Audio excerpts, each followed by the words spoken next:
Now, before we look at our main match this evening, it's time to round off our competition season by giving you the answer to last week's contest, where we asked you to pick the top touchdown scored by a special teams unit.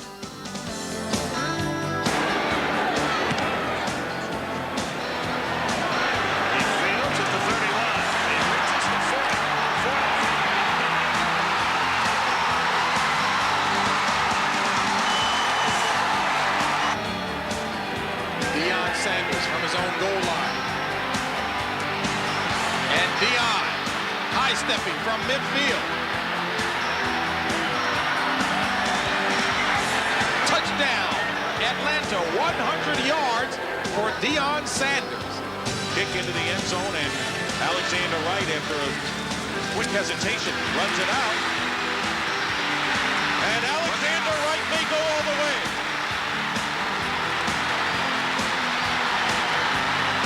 103 yards, no flag, touchdown. So the correct order was B, E and C.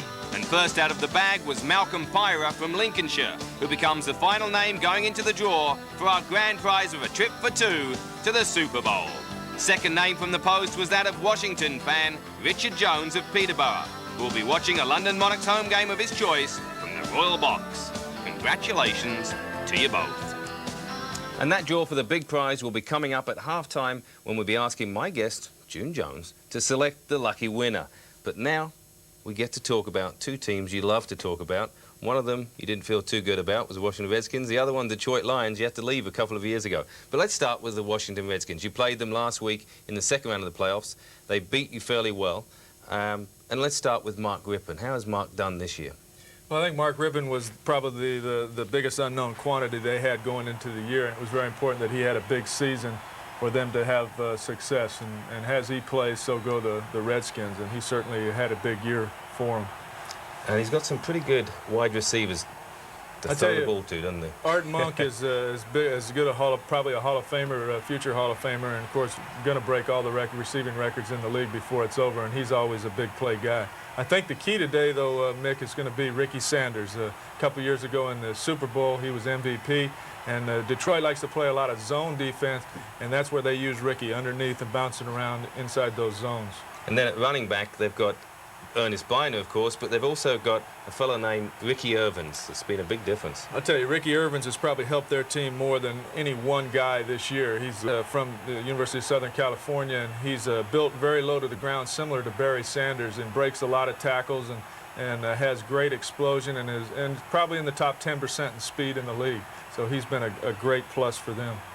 And then blocking for him, it's a group of offensive linemen that have been very well known for many years now.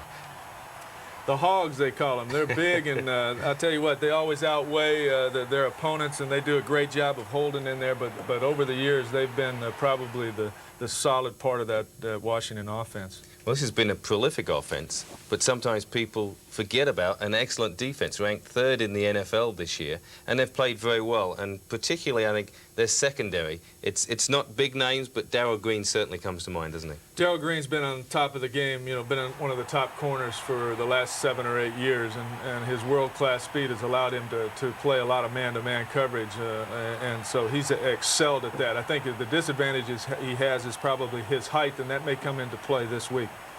And then at linebackers, I always think of Wilbur Marshall and, of course, Coleman. I'll tell you, Coleman has been probably their most productive guy over the last 10 to 12 years, and he can run, he's big, he's probably more of the quiet leader on their team. But the guy that Detroit has to control today is the man you see right there, Charles Mann, and they'll have a rookie offensive tackle playing there. Charles Mann probably makes as many big plays in RFK as anybody that they have, and I think that's the key to the ballgame, controlling him. And also a key to their defense, it's, as we said, it's not great players, is it? But they do something well. They have great discipline, don't they? They have great discipline. They have a great team camaraderie, and so much goes unsaid about that, how important that is in the chemistry of building a winning team, and they certainly have that right now. I know that the Detroit Lions, when you watch them, somewhat maybe frustrating. Wayne Font's Coach of the Year, I'm sure you're glad to see that, but the offense that they're running now is the offense that you and Mouse Davis put in with the Detroit Lions. Surprisingly, it's been very successful in recent weeks because it's Eric Kramer, the third-string quarterback, that's leading them. I tell you, Eric Kramer's kind of an interesting kid.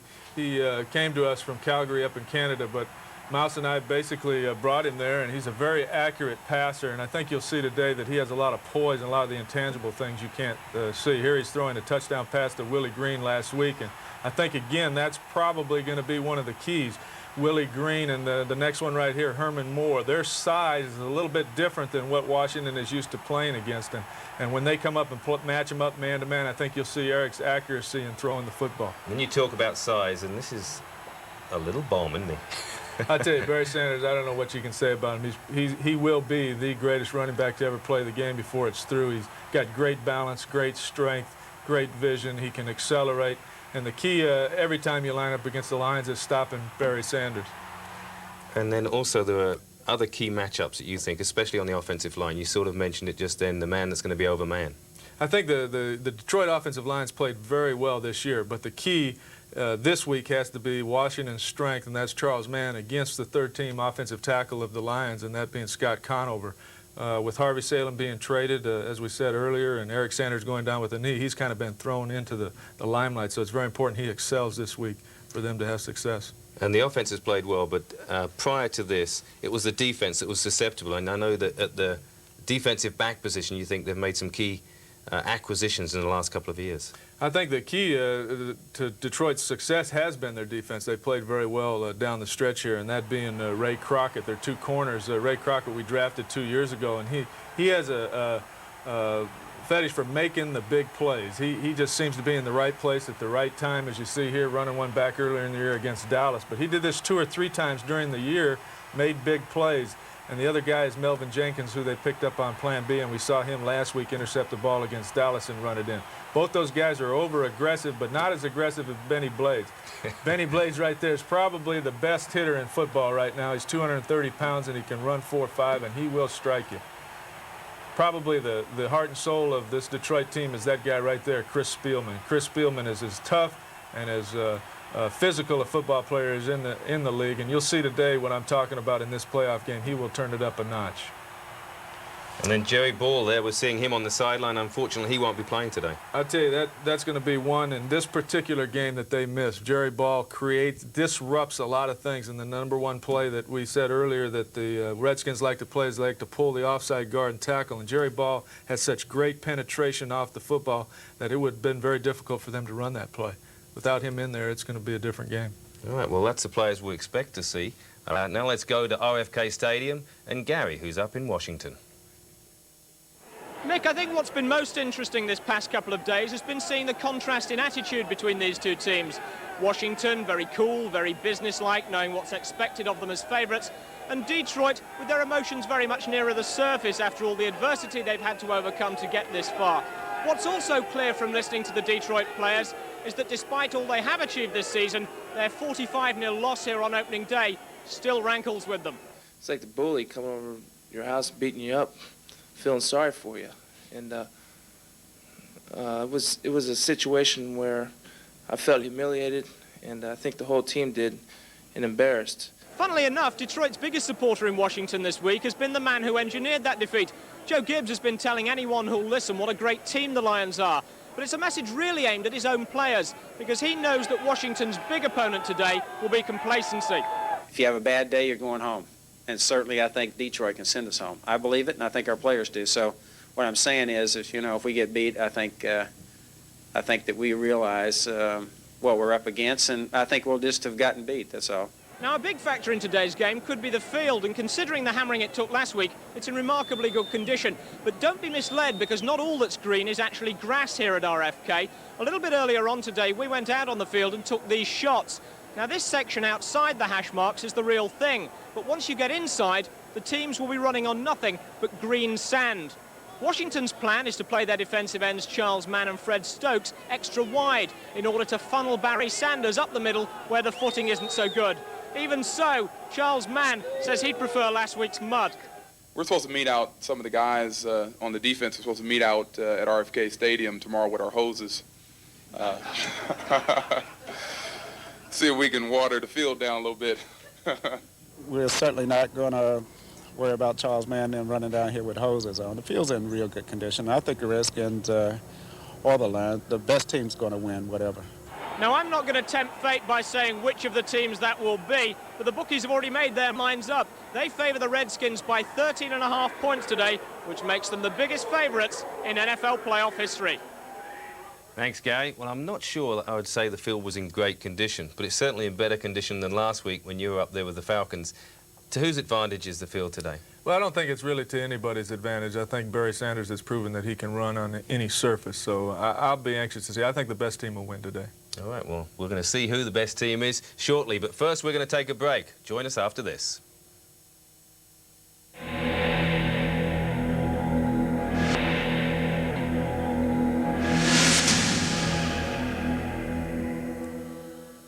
Welcome back, everybody, to the NFC Championship game. It is, of course, between the Washington Redskins and the Detroit Lions. And these teams did meet earlier in the year. When the Lions and Redskins met in Week 1 of the 1991 season, Detroit's Barry Sanders ran out with his teammates, but due to a rib injury, spent the entire game as a spectator and watched the carnage that followed. First and goal for the Skins.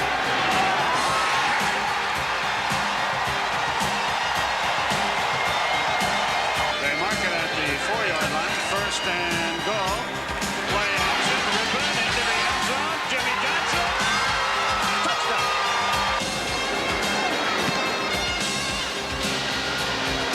He fails at the 31.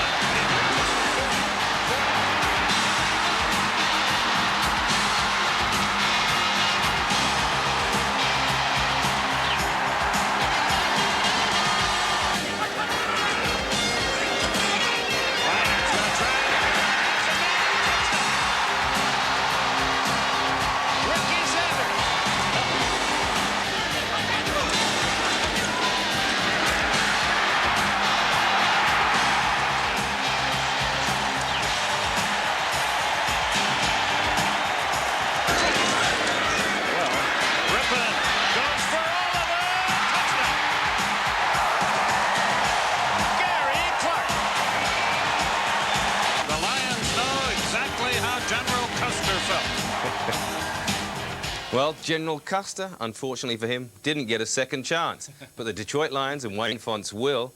And June, one thing that wasn't there, and one person that wasn't there, Barry Sanders. How important is he to this team?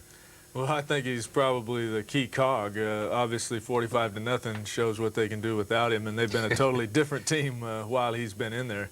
He's, like I said before, probably going to be one of the greatest to ever play the game, and anytime you remove that kind of guy out of your offense, it hurts you significantly. When they lost that game, they then went on to win 5 games. Then they went to San Francisco. It's like, this is the big test. It's outdoors, it's on grass against a pretty good team. They got killed, and Barry didn't play well. Can Barry Sanders play on grass? Well, I tell you, I played with, we went through Barry, everything that he came. I think his second highest rushing yardage output was against the Green Bay Packers in Green Bay on grass. So I know that he can run on ice. I've seen him on snow. I've seen him on AstroTurf. I've seen him on every surface possible. It's not going to affect his game at all. I think the key, again, getting the overall scenario is that they've got to throw the ball enough to open up some running lanes for Barry to be able to do his thing. And then, of course, last week, they didn't throw to Barry at all. And some people said, well, they don't need Barry, but they were able to throw it because of Barry, weren't they? That's exactly right. And the Redskins are going to do the same thing regardless of what that film saw last week, what they watched on film. They're going to have them all down in there, and they're going to be forcing Detroit to throw the football. And if they can throw it successfully, then they'll have a chance to run the ball. Well, the big key to that, of course, is going to be if Eric Kramer can throw the ball as accurately as he did last week against the Dallas Cowboys. To find out if he does, join us after this break.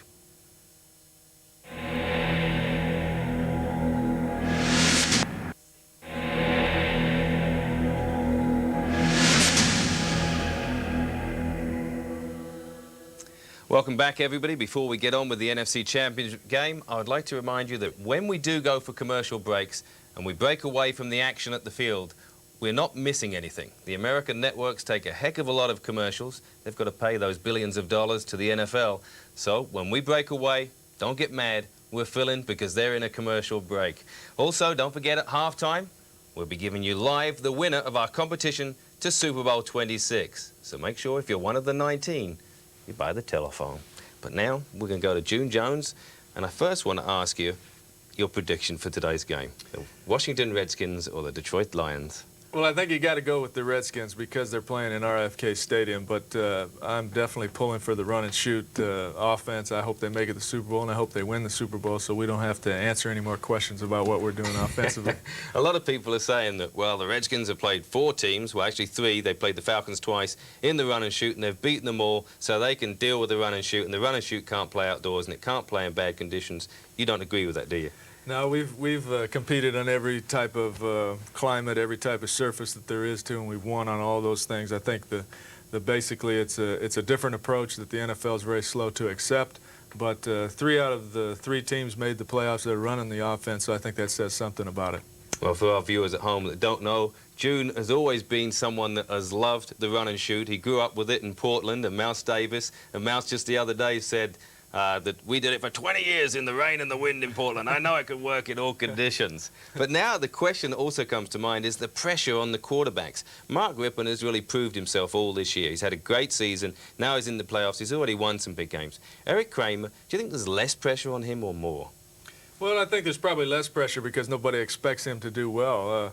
I know that he is a very calm individual and has what it takes inside to be a great quarterback in the league, and I think he's proven that so far this year by filling in the way he has. He was ACC Player of the Year, which is a conference here on the East Coast that's very astute in football, and so that tells you something about his playing ability. But I look for him to have a good ball game. I think he'll surprise America again. I know you wanted to get him to Atlanta when he was a Plan B free agent last year. But now tell me today, for our viewers that are watching, and they're not sure of what both these teams do, what have the Detroit Lions got to do to win today first, and then the Redskins? Well, number one, I think that what they have to do is make the field long for the Redskins, but don't give them any short field. And that means both on special teams end and offensively, don't turn the ball over and give them a short way to the end zone. Make them go 80 and 90 yards. I think if they can do that with the type of defense that they play, Mark Rippon may make some mistakes and they may get some turnovers.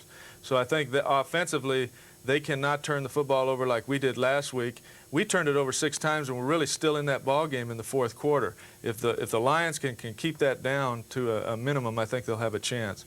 I think that what the Redskins have to do is that they have to be patient.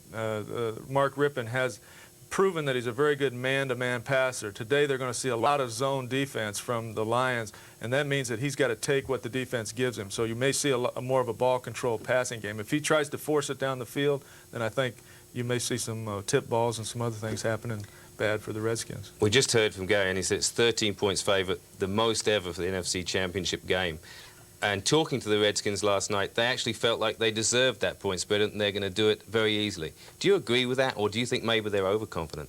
Well, I think they have a right to be overconfident. You know, they beat this team 45-0 before, and they've handled, like you said, they think they've handled the run and shoot rather easily. But I think the biggest advantage they have is playing in RFK, and that crowd incites a little emotion and a little pep. So I think that, you know, you'll see them play on top of their game, and Detroit's going to have to play an extra perfect game to win. Well, we've talked a lot about the players and not about the coaches. And you're now a coach, not a player, so I know we should talk about that. Is there an advantage? I mean, Fonts was voted the NFL Coach of the Year, and surprisingly, Gibbs, I don't believe, ever has, but most people, and in fact the NFL owners this year, voted him as the one coach they would take if they had the opportunity to. Is there an advantage to either team on the coaching front? Well, I don't necessarily think so. I think Joe Gibbs obviously been there before, which helps him. But Wayne Fonts is a very emotional guy and has the ability to get his team to play over their capability, and he's proven that this year with probably not as much talent around the league, but he's gotten himself to the NFC Championship game. And I think they've drawn upon the Mike Utley thing to really help them get over the hump and beat the teams that they're not supposed to beat. And I think we'll see them play with a lot of emotion today, and it's going to be a good football game. It is going to be interesting. They've had the thumbs up, 60, Mike Utley, and actually the romantic in me earlier this week predicted that Detroit were going to win the game in overtime with a field goal. My mate Eddie Murray doing it. Any chance of that? Well, I'll tell you what, if they do a good job on special teams and do the things that we talked about, Mick, I think they have a shot. It's not... you know, the thing that you want to keep from happening in RFK is that thing's snowballing and getting out of hand like it did the first time they played. If they can keep that from happening, then they have a real shot to do it. Well, I have to admit, I probably would like to see Detroit win the game. That's the way but the format of what we're going into in the Super Bowl in leading 10-0 at their own 36-yard line. Second down and about 8. 4:41 left in the first quarter. Benny Blades, the safety, is right up on the line of scrimmage now like another linebacker along with Chris Spielman. One deep man is White. Pass is complete.